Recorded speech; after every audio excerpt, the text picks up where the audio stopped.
भगवान ने, सुगत भगवान ने।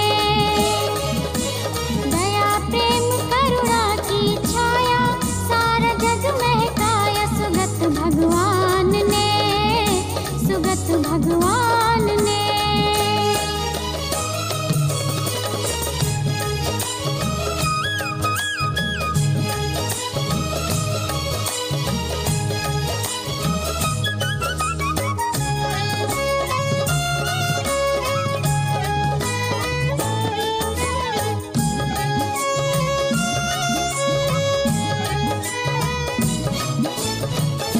सब रूप है कुदरत के, हर जीवधारी इसके अंग है। हो सब रूप है कुदरत के, सब रूप है कुदरत के, हर जीवधारी इसके अंग है। जन्म मरण खुशियाँ गम ये भी प्रकृति के सारे रंग हैं। नई दिशा सबको दिखलाया, हमको धन्य बनाया सुगत भगवान ने, सुगत भगवान ने। दया प्रेम करुणा की छाया सारा जग महकाया सुगत भगवान ने, सुगत भगवान ने।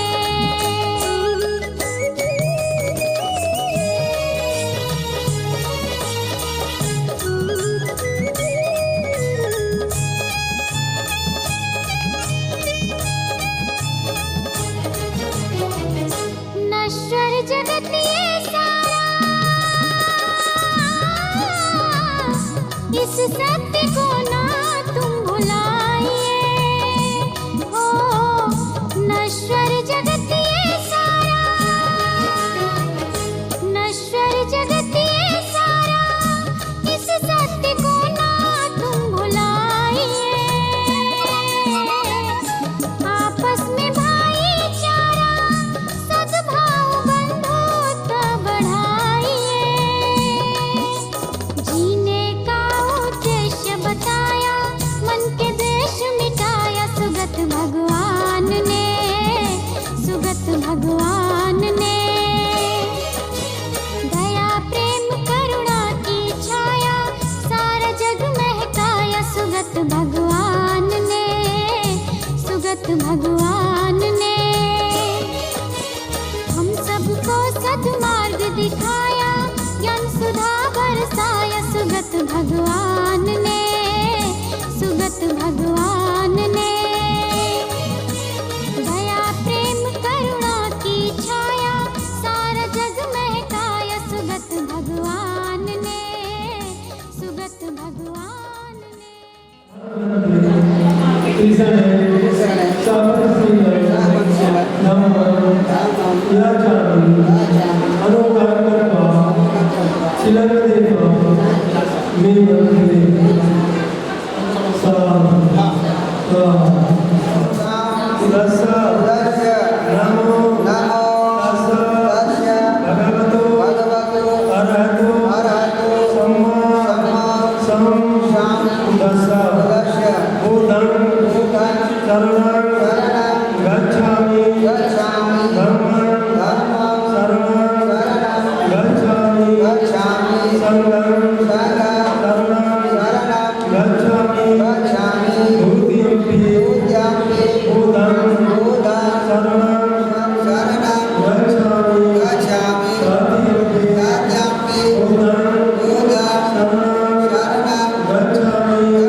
इधर देखते हुए और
भगवान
ये अध्यक्ष रहेंगे शक्ति पासवान जी। आप लोग कार्यक्रम में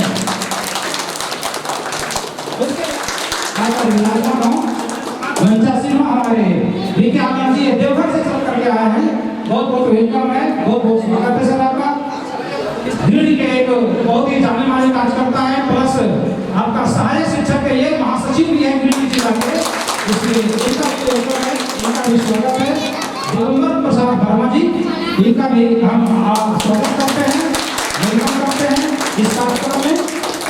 आइए सर, दिगंबर प्रसाद वर्मा जी। उसके बाद हमारे बीच हैं हमारे बहुत ही अनुभवी, ये हैं हमारे मुखिया जी टीका मघा के, और अभी रहने के कारण थोड़ा सा और लोगों को यहाँ पर नहीं बुला पा रहे हैं, इसलिए हम क्षमा प्रार्थी हैं। बाकी जिस तरह से लोग फिर आएंगे उस तरह से फिर देखा जाएगा। सह विवाह भवन के उद्घाटन समारोह कार्यक्रम में उद्घाटन तो थोड़ी देर बाद होना है। माननीय उपायुक्त महोदय कृषि साहब आएंगे, तत्पश्चात उद्घाटन किया जाएगा। तब तक ये कार्यक्रम चलते रहे, इसलिए इस कार्यक्रम की शुरुआत अपनी पत्नी के उन्होंने मुखिया बनाया है। ये है लखन दास जी, इसी पंचायत के माननीय मुखिया के प्रतिनिधि हैं। धन्यवाद। चलिए सर, जिनका मुख्य रूप से भूमिका रहा है, उनके साथ भी और भी बहुत से साथियों का सहयोग रहा है। तो मैं मास्टर साहब के साथ साथ उनके तमाम सहयोगियों को भी अपने तरफ से धन्यवाद ज्ञापन करता हूँ। साथियों, इस तरह का जब कार्यक्रम करने के लिए, समझाने के लिए, और हमारे बहुत से वक्ता साथी यहाँ उपस्थित हैं, इन सारे बिंदुओं पर वार्ता करेंगे, बात करेंगे, और आप लोगों को ध्यान से उन सारी बातों को समझना है।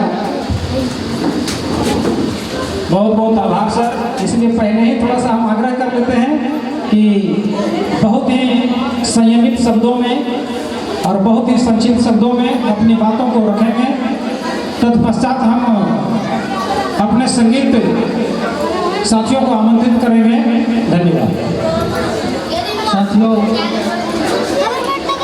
समय का पाबंदी है और हम तो बोलने का बीमारी है। ये देश का नाम ले रहे हैं, बुद्ध का नाम ले रहे हैं, संत गुरु रविदास का नाम ले रहे हैं। तो हम ये परेशानी से तभी बच पाएंगे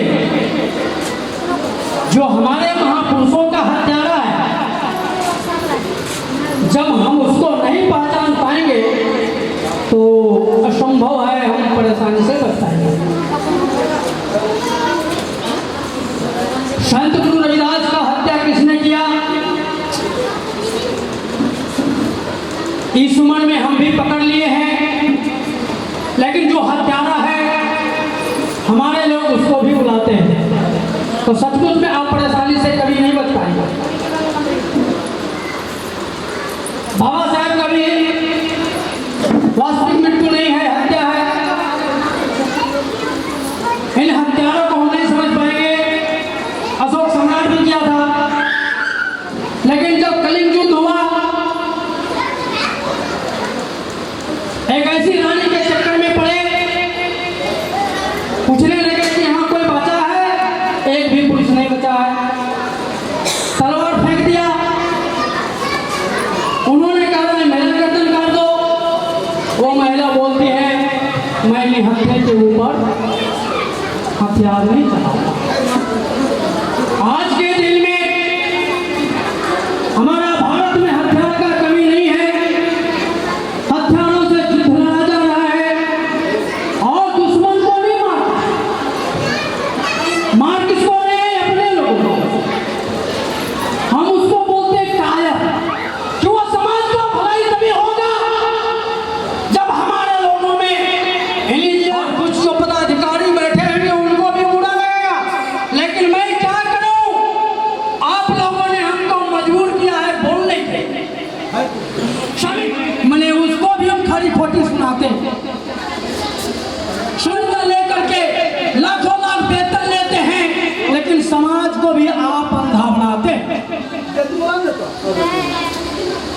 शब्द तो बहुत है, समय का पाबंदी है, मैं क्या करूं? मैं 3 घंटा बोलने वाला हूं। शहादत पैदा कैसे होगा? और दुश्मन ने समझा कि भारत में सबसे पहले महिलाओं को गुलाम बनाएंगे, ताकि बच्चा जो गुलाम पैदा होगा मेरे चंगुल में फंसेगा। इसीलिए कहावत है कि पाने को साए भोज खाओ मत बोले। बहुत खतरनाक बात है। अपने तो बदनाम होवे किया है और लोगों को शामिल कर लिया है। जिसको अछूत बोला, जिससे धरती छुआया, मेरे भाषा में नहीं, उन सबके भाषा में। साथ में किसको किसको रखा है? पाने को कांट कर जाएगा उसके आंगुल में, ब्लड निकलेगा उसका, धन लेकर चल जाएगा। जिसको प्रणाम करते हैं, जो कहता है जियो जजमान, गठरी बांध के वो ले गया और आपको सिर्फ कहता है जियो जजमान, तो आनंद हो जजमान, बोरा भर के ले गया, फल भी ले गया। देश के विकास के लिए कोई मायने नहीं रखता है। इसलिए मनुष्य का अगर दिमाग विकलांग हो जाए तो बहुत कुछ प्रभाव पड़ता है, लेकिन मनुष्य का समारोह में उपस्थित जितने भी हमारे बुद्धिजीवी बंधु और माताएं बहनें, सारे लोगों को हमारे पूरे टीम की ओर से सादर जय भीम, जय मूल्य। साथियों, अभी शुरू के ही चोट में हमारे शक्ति जी ने अपना ऐसा शक्ति दिखाए। शक्ति दिखाने का कारण यही है कि हमारे लोग शुरू से ही दबाए गए हैं। जिनको जितना दबाया जाता है वो उतना ऊपर उछलता है। यहाँ बात आई, नफरत बुरी है, न पालो इसे, दिल में खलिश है, निकालो इसे। न मेरा न तेरा, न मेरा न उसका, ये सबका वतन है, संभालो इसे। ये सबका वतन है, संभालो इसे। तो साथियों, कहना है वतन हमारा एक है। इस भारत को लोगों ने कितने प्रकार के नाम दिए। बाबा साहब ने संविधान में भारत को भारत, वतन हमारा एक है, हम सब वतन के लाल हैं। वतन की राह छोड़कर हर आदमी बेहाल है।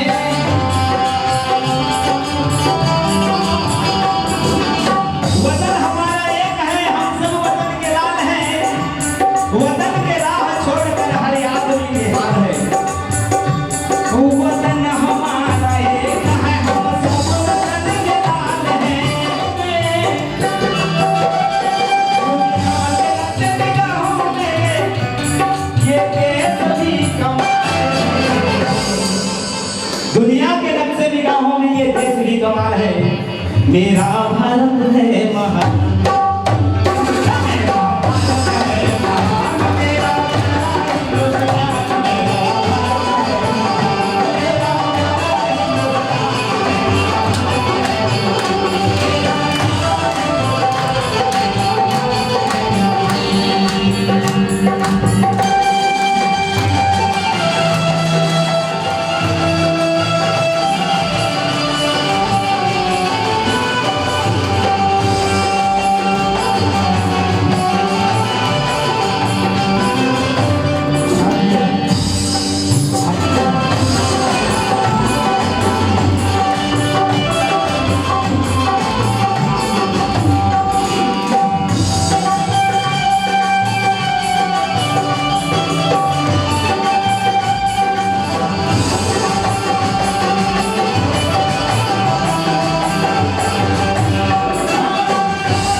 ये व्यंग्य गीत है, इसको समझे। ये हमारे देश के लिए व्यंग्य गीत है, क्योंकि हमारे देश के हालात को ही ऐसा बना दिया है लोगों ने। हिंदू के झगड़े का माल है, मेरा भारत है महान।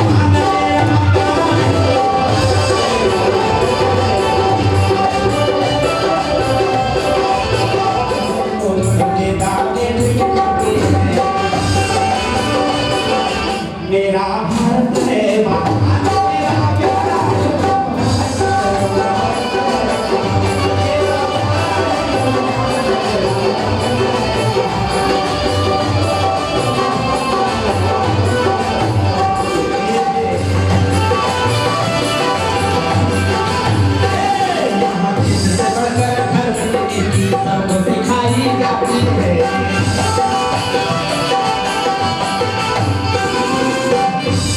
इस देश का संविधान भी अब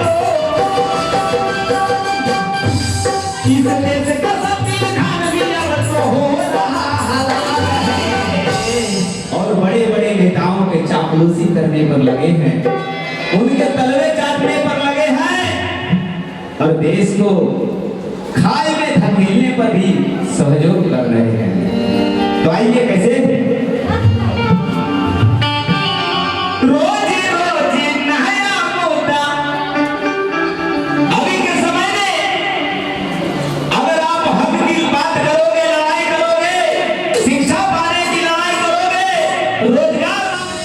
कुछ तो जरूर बात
पर लोग के ध्यान नहीं थे, लेकिन हिंदू राष्ट्र बनाने के पूरा ध्यान रहा। सब अपने देश को हिंदू राष्ट्र की बात करके उसको बनाने में लगे हैं, लेकिन इस देश को सच्चा भारत को बनाने में नहीं लगे। इस देश के सारे समस्याओं को लड़ने, एक साथ होकर लड़ने में नहीं लगे हैं।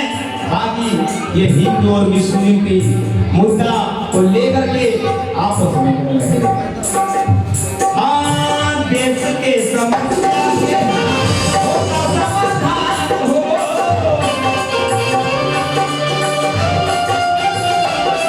ये सब ही सुराज भेद बातें परेशान हो।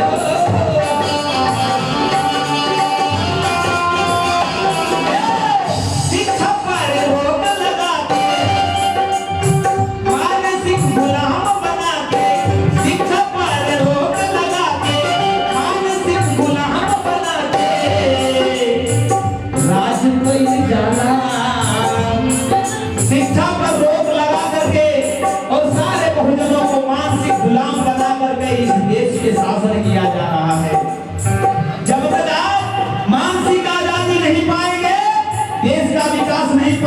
और न ही अपने भविष्य का निर्माण कर पाएंगे। हाँ, शिक्षा पर रोक लगा के और शिक्षा बना के, शिक्षा पर रोक लगा के और शिक्षा बना के, अरे राज बन जाता कुछ तो जरूर बाटे।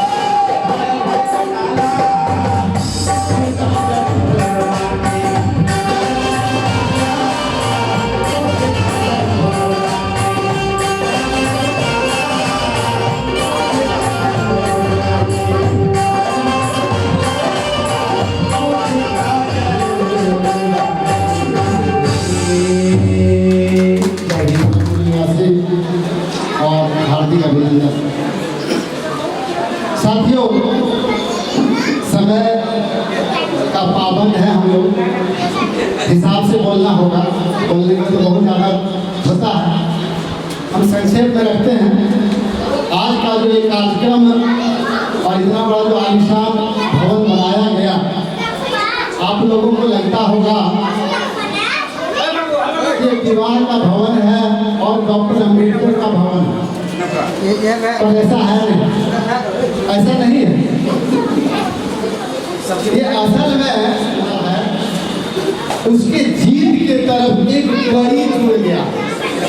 ये आप लोगों को समझ नहीं आएगा जो हम बोल रहे हैं, इससे पहले थोड़ा सा समझाना होगा। हम जानते थे ना, हाथ उठाइए तो एक बार। ओबीसी वाले हाथ उठाइए तो, ओबीसी वाले, उसकी होगी सरकार, ये फार्मूला है। अब हमारे लोग धीरे धीरे भाषण देना सीखना शुरू कर दिया है। उम्मीद है कि हम लोग शासक बनेंगे और बढ़िया शासक बनेंगे। एक हमारे शक्ति जी ने कहा कि बाबा साहब अम्बेडकर ने कहे थे कि हमारे समाज में जिस दिन डॉक्टर, वकील, इंजीनियर, मास्टर ये लोग हो जाएंगे, उस दिन हमारे समाज का कल्याण हो जाएगा।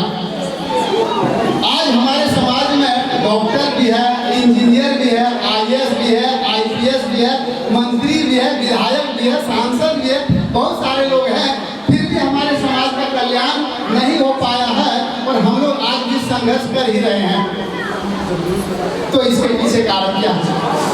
तो इसके पीछे कारण क्या है, वो मूल कारण हम समझाते हैं, फिर हम यहाँ आएंगे। हमको थोड़ा सा 10 मिनट का समय मिलना चाहिए। कहा जाता है छुआ सकता है, इतना उसमें पावर होता है। सिलेबस में इतनी शक्ति होती है कि व्यक्ति को नंगा करके खुला सकता है। ये बताने का पर्पस है, यहाँ पीछे ले आएंगे और इसको समझाने की कोशिश कर रहे हैं। जैसे जैन धर्म का साधु, नागा धर्म का साधु लंगटे घूमता है और बूढ़ा भी लंगटे हो जाता है और मर भी लंगटे जाता है। उसको सिलेबस में यहाँ क्या पढ़ाया कि अगर लंगा घूमोगे ना तो मोक्ष मिल जाए। अच्छा बताइए, आज तक किसी ने किसी को मोक्ष जाते देखे हैं? लेकिन मोक्ष के झूठी लालच में वो जीवन भर लंगटे घूमता। हम लोग आप लोग को 10-20 लाख रुपया दे दे, 10-20 लाख रुपया दे दे और कहेगा कि 5 मिनट को भी गांव में या अपने अपने गांव में 5 मिनट लंगटा होकर घूमिए, पाइएगा हाथ पाइए। लेकिन वो जैन धर्म का साधु, नागा साधु जीवन भर लंगटे घूमता है, मर भी लंगटे। एक और उदाहरण दिखाते हैं सिलेबस का काम। आतंकवादी लोग अपने में बम बांध लेता है, 100-200 जना आदमी रहता है, बटन दबाता है, खुद भी चित्रा-चित्री हो जाता है और बाकी दूसरे लोगों को उड़ा देता है। उसको क्या पता, हत्या करोगे तो जन्नत मिलेगा। अच्छा, आज तक किसी ने किसी को जन्नत जाते हुए देखते हैं? हाथ उठाइए। लेकिन जन्नत के झूठी लालच में वो खुद को उड़ा लेता है। अच्छा, हम लोग को 10-20 लाख रुपया दे देगा और कहेगा अपने को बम बांध करके उड़ा लो, तो पारिएगा हाथ में?